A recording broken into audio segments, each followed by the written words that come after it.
Hello, everyone. This is our debate. Our topic is information technology is improving the mental well being of most people, and our position is against it. We are group number 28. Let's first talk about social media. The most commonly used information technology builds wonderful bridges to connect people in different areas, time zones, through online communication platform. However, online social media, especially for those platforms allow anonymity and weak identity, will lower users' social accountability and moral standards, since users do not need to be responsible for their language. A review in 2023 finds a significant relationship between anonymity and digital aggression, and highlights how anonymity can enable power imbalance and normalize harmful attitudes. Furthermore, generative AI is making cyberbullying next level. By generating fake images or even videos to persons who expose their faces in public.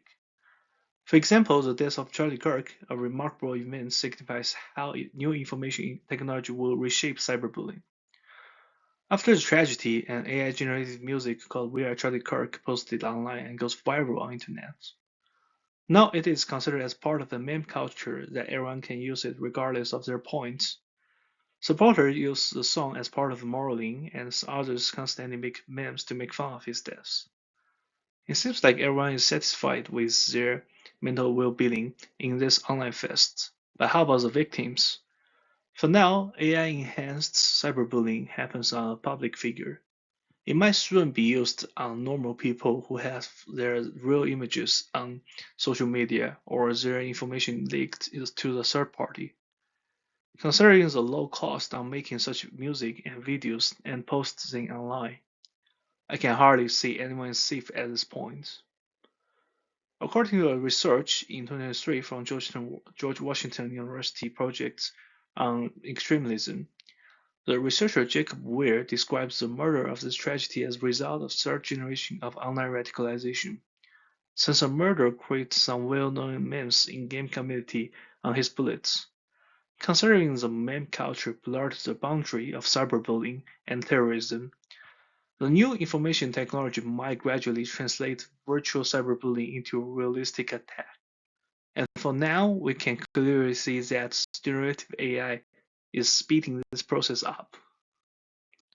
Cyberbullying has also been shown to significantly increase suicidal behavior among children and young adults under the age of 25, showing an increase in suicidal thoughts by 14.5% and suicide attempts by 8.7% in a 2017 survey. Although anti-bullying campaigns and state laws try their best to thwart cyberbullying, the Pew Research Center found that 46% of teens aged 13 to 17 have reported experiencing at least one of the following events: offensive name-calling, spreading of false rumors about them, receiving unwarranted explicit images, harassment, physical threats, and the sharing of explicit images of themselves without consent.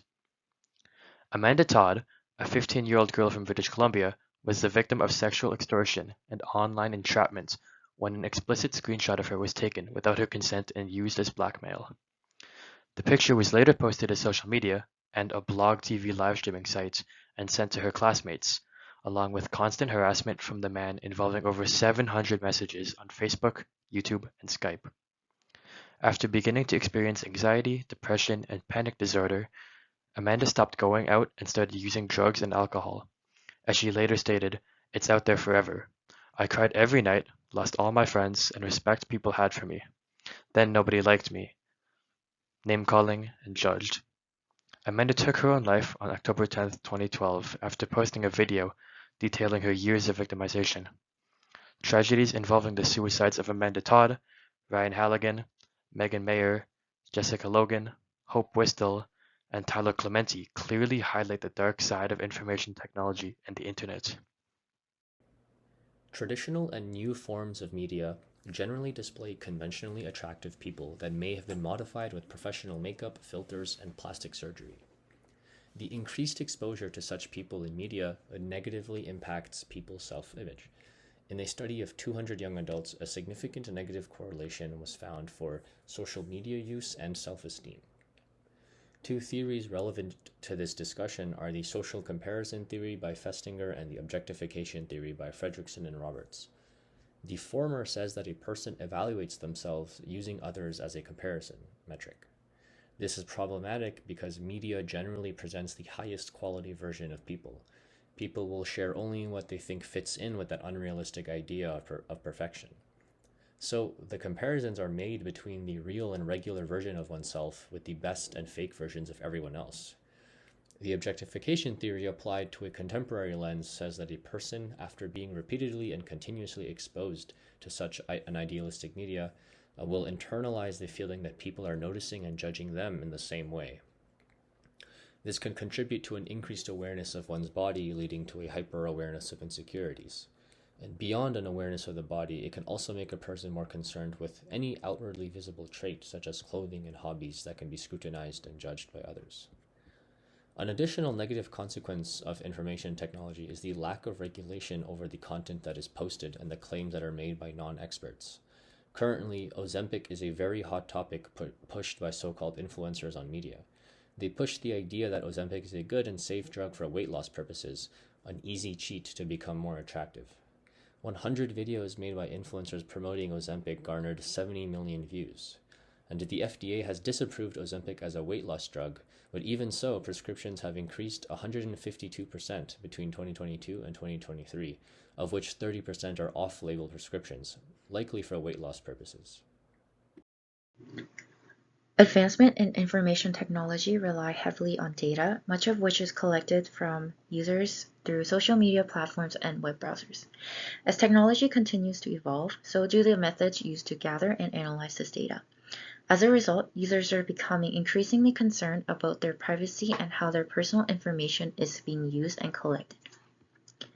A study was done on 916 university students over the years 2018 and 2023 to study the psychological fatigue associated with privacy concerns.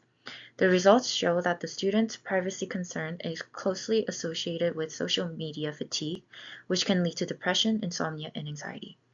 Furthermore, a study investigated how privacy concerns associated with information technology affect the usage of online mental health services in older adults. It was found that the privacy concerns directly influence users to stop using online health services because it creates distrust in the platform's ability to protect their sensitive data. Therefore, it deters individuals to important mental health resources even if they need it. As well, in workplace setting, there has been a rapid advancement of information technologies to improve management efficiency. A primary method used to achieve this is the collection of employees' data through constant monitoring technology such as tracking web browsing activity and conducting real-time performance surveillance. A study shows that this continuous monitoring of data collection increases employee stress levels and causes them to feel unease. This can lead to persistent psychological strain and increased work stress. Hence, information technology reduces an employee's mental health well-being in the workplace due to ongoing monitoring and data privacy concerns.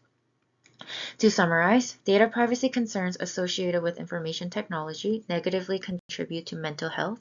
This is reflected in elevated stress levels due to privacy worries, decreased use of online mental health resources, and increased workplace stress resulting from continuous monitoring and data collection of the employee. To reiterate the main points as to why information technology is a detriment to well-being, there's the onset of cyberbullying, the associated rise in suicide rates, the negative effects of upward social comparison, and data privacy concerns. Here is the first slide of our references, and here is the second slide of our references.